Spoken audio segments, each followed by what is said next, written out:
To discuss this further, I'm joined by Bolu Michael-Biyi, a foreign policy analyst. Thank you for your time.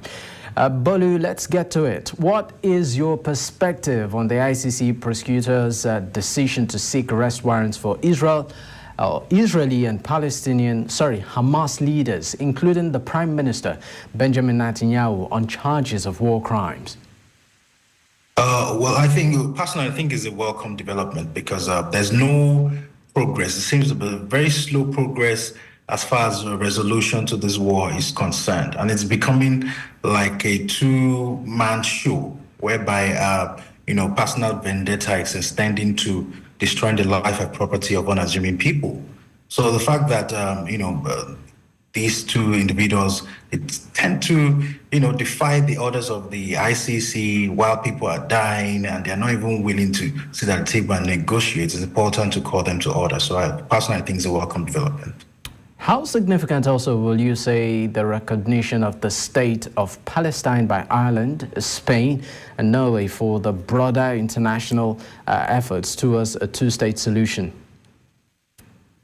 Well, let's go to the basics. There are four things that must be in place for there to be a state. First, there has to be a defined territory, a defined population. They must have a government and also international recognition. So if you look at the Palestinian states, they have three in place. They seem not to have that recognition. So far, over 140 countries have recognized Palestine as a state. So three additional countries, following the same line, I think is a step forward towards the Palestinian struggle for a two-state solution.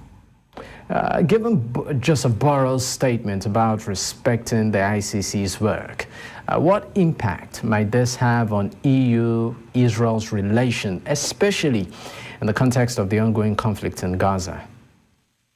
Okay, well, to me, I think the EU seems to be like a house divided against himself, and a house divided against itself cannot stand. Being that they have obligations to abide by the ICC regulations, and some of the European countries, they also have feelings for the plight of the Israelis, and some others for the plight of the Palestinians. So they are, they have different opinions or obligations on three fronts. They are divided on three fronts.